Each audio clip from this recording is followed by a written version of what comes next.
What's going on, everybody? Danny again, back with the derpy here that needs to get a haircut instantly. So it's a couple days later now, and I'm gonna go over a few things I don't think I showed you guys in the last video. We put some heat shielding on the downpipe that's kinda not staying as well as we thought it would. And we also put an oil catch can going on from here to here.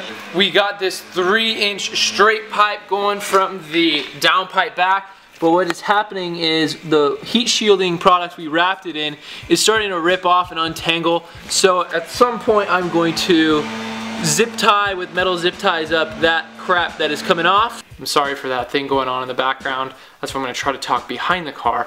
Right now the wideband O2 sensor at idle is going from like 13 to 17, just going crazy. I don't think it has anything to do with the actual O2 sensor readings. I think it has to do with the ground on the wideband itself. So I'm going to change the ground from inside the car. I'm going to run it into the engine onto an engine ground that is commonly used for like really good grounds. It's something that needs to be done, so I think it'll be that. Also, went to Greg's place. So that's probably the last place you saw was Greg's place. We got the car tuned on the street, just rolling. It is tuned, it is good to go. AFRs are good. Sad thing is that once we started going a lot and did a lot of pulls, the clutch started to slip at 10 pounds of boost, then it started to slip at 8, then 5, then 4, to where it would constantly hold around 3, which is really sad, but again, that was when the clutch was super warm. So we don't have much tuning under boost, which isn't a huge problem, but we need a clutch soon in order to get good tune and boost and be able to hold some good horsepower and torque, because right now the clutch we got going, it is slipping like a mother. So because this pipe is like a straight pipe back and it's not where the other exhaust was routed, which comes back here and was like kind of tucked under everything, it is hitting stuff. So as you can see, the point of contact is right here, and that's why this heat shielding was getting unraveled, because it was just getting torn apart right here. So what I did in the meantime was zip tie, just with normal zip ties, not metal zip ties, which might be a problem because if they get hit by the road, obviously they're just gonna go. But normal zip tie here, 2 normal zip ties over there, and hopefully it'll hold. If not, I'll get some metal zip ties, but it seems like the only point of contact is right here. So hopefully, I might even raise the car. I might raise the car right now because it is pretty freaking low, and when I'm riding around the coils, it bottoms out. Even with just one person in the car, which is, if you've ever bottomed out on a coil, just once or even repetitively, it is not the most comfortable thing in the world. So this car is going to be daily driven by Brittany, and I don't think she should have to be bottoming out on coils, breaking her back every day just to have the car lower. Our next plan of attack for today, all today's stuff is kind of simple. We have the wideband O2 sensor AFR gauge grounded right here, which is going to be hard to see, but it's not a great ground. The screw kind of gets undone. What we're going to do is run the wire through here, and I'm going to ground it right here to the back of the head, right there.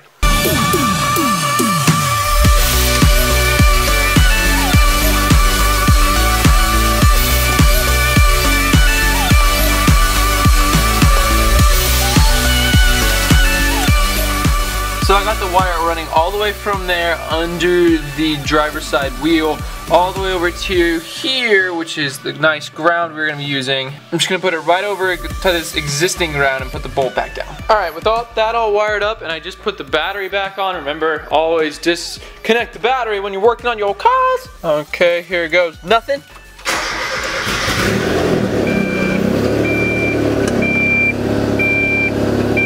Still going crazy. That's not good.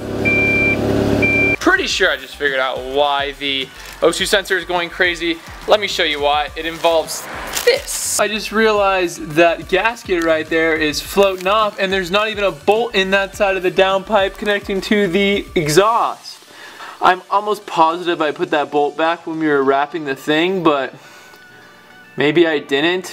But if I did, and if it's gonna rip off again, then I gotta figure something out. It's weird because the other nut and bolt on the side that was still on that I pulled off just now came off really easy, and I specifically remember tightening it a lot tighter than it was, simply because it seemed like it was gonna come off when I took it off initially, so I didn't want that to happen. But looks like they're getting loose because I'm like 95% sure I put on both sides, so it's kind of weird.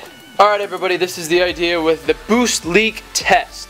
I took off the filter and everything here to the intake to the housing of the turbo, and what I did was tape it off with duct tape. I also took off the PCV hose right here and attached another hose that I'm going to be blowing into, trying to push air through here and getting up to the turbo. The reason why we taped off this is because we do not want the air coming out of here, and with the filter, that's what happens. It's just open air, you just push the air out.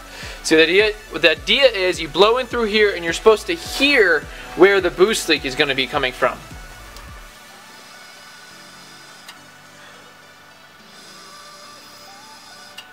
So there's definitely that noise. I wonder if you guys can hear it, but I'm blowing through here. There's definitely a noise coming out somewhere.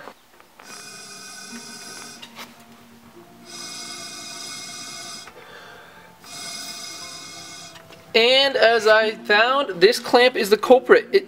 It's hardly even on at all.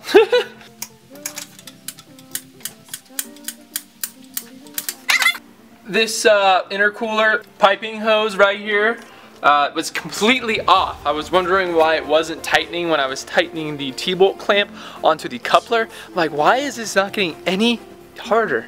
It's because the piping wasn't even on. I just shoved the piping back up, tightened it on, and it was completely good. So that's why I was getting such bad boost leak, is because the piping that was going straight to the turbo was completely franked. Alright, we got the new bolt with the new nut. Let's do this thing. Fresh gasket, fresh nut, fresh bolt on there with thread locker. Hopefully the bad boy stays. When you're working on your cars, inspect everything you just did. For example, I was like, about to go turn on the car, put the car on the ground and everything. Let's just make sure everything is good that I did.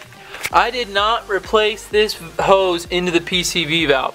That would have been bad. That would have been real bad. So this bad boy is good now, but we're idling at a really, really rich air to fuel ratio, which is not good.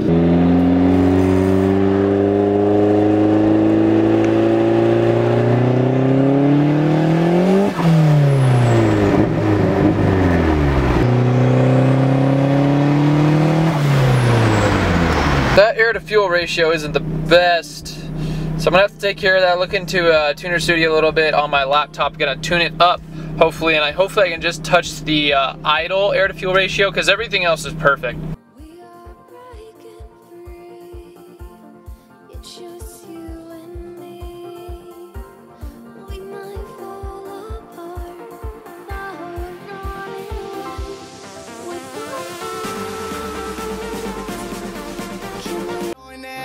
For days, booty going up, down. I ain't got no problem spending all of my money.